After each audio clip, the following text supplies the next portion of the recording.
Hello, and welcome to Education 2.0. My name is Lee, and would you kindly introduce yourself and tell us what you do? Yes, thank you, Lee. It's such a great pleasure to be with you today to give you this interview. And my name is Christophe Millien. I come from Haiti, and I'm an obstetrician and gynecologist, and a right to healthcare advocate, a feminist, and I've been working in maternal healthcare for more than 14 years. And I'm the Chief Medical Officer of Mirebalais University Hospital, which is a 17 million of operation hospital supported and financed by a Boston-based NGO called Partners in Health. And my background, yes, like I said, I am a assistant gynecologist. I got a certificate in global health and social medicine from Harvard School of Public Health. And after that, I got my master's degree in social medicine and global health and social medicine from Harvard University. And it's such a great pleasure to be with you this morning. Yes. Thank you for sharing winning the award. Please share your motivation and what influenced your journey to win the award. Yes, it was amazing, and I was happy to get it because for me, and it's a sign that education 2.0 and people are trying to, honor people in the developing world, because I'm coming from a developing country and where we mostly engage in medical education. And as a chief medical officer and also as a teacher, and the impact of our work is unbelievable, because we are the first hospital in Haiti who got the accreditation council for graduate medical education international from United States. And we are the first hospital, supported by PIH Partners in Health, who developed the first emergency medicine program in the country. Wow. And we are also the first hospital in the country who developed a fellowship program in neurology, a fellowship program also in oncology, gynecology, and a fellowship program in emergency ultrasound. Aside that, this hospital, and developed a residency program in terms of medical education and surgery and obstetric and gynecology and pediatric and internal medicine, and also in anesthesiology. Meaning that the impact in terms of training a new generation of physicians in the country it's huge. It's really huge. And we are also the hospital, because our grassroots are mostly focusing on social medicine and try to understand, the context of the patient, try to address the problem of the patient holistically, not only try to get the clinical part of the patient, but we try to understand, for example, if a patient has a problem, why this patient has this problem. Is this problem related? Is this problem related to, for example, social problems like education, like having food at the house, like transportation, like and problem of stressful environment. Right. All these all these things we try to take them into account to deliver care to our patient. And educate, correct? Yes. At the same time, we did also education for patients. At the same time, we did education for healthcare providers. And healthcare providers, we're trying to educate them to understand these factors that I just come to cite. Wow, impressive. Yeah. Very impressive. And what do you think about Education 2.0? What has been your experience so far? I think this is a wonderful conference. And we have so many topics in this conference. And they discuss, they try to look at, for example, leadership. I just came to the last conference, which was talking about leadership.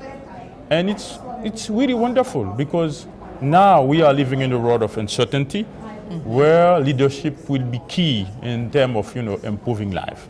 And I was mentioned, for example, when I received my award about meta leadership, a concept that I learned from Harvard, where, for example, you say that in this world now, we need meta leaders.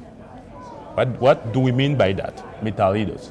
Meta leaders means that we need to train our students, healthcare providers or educators or people who are gonna influence the life of people to lead up, to lead down, to lead across, and to lead beyond.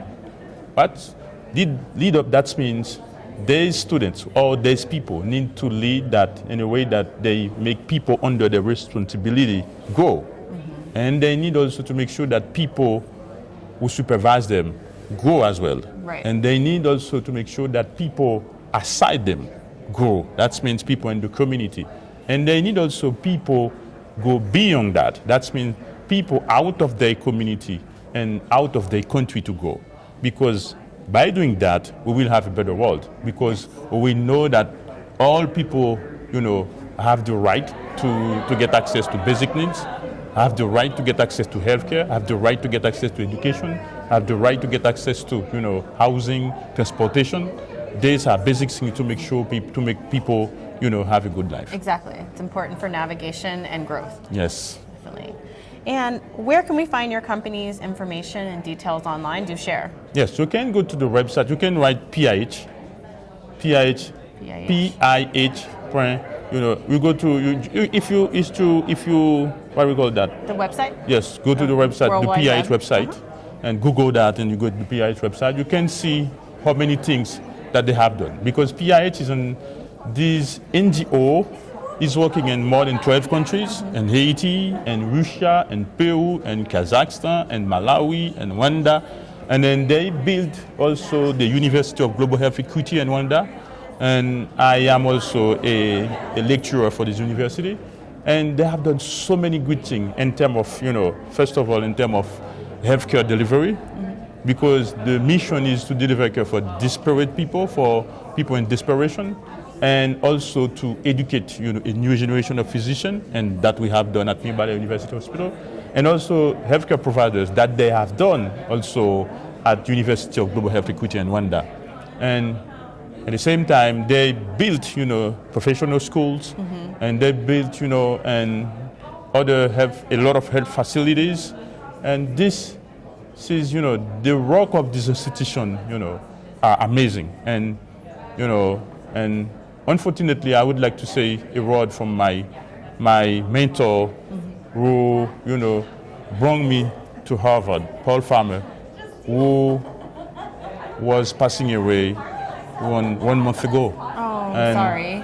And this guy, was fascinating my life, and this guy's in my life, I can't forget him, and he was my mentor. He helped me to get access to Harvard, helped me to write a book, and helped connect me with Harvard It's professors. definitely a motivation. This guy, is, I can't forget him. And his work is, he's the co-founder of Partners in Health, PIH. His work,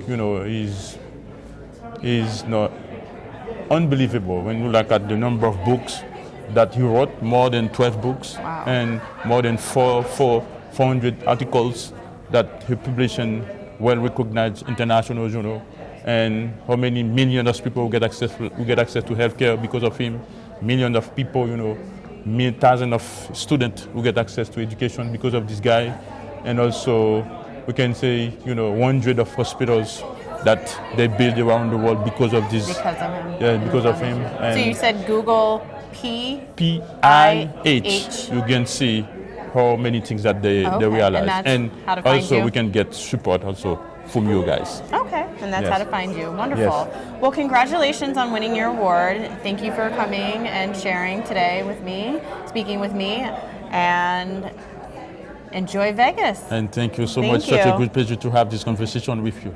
Thank you. Thank you so much.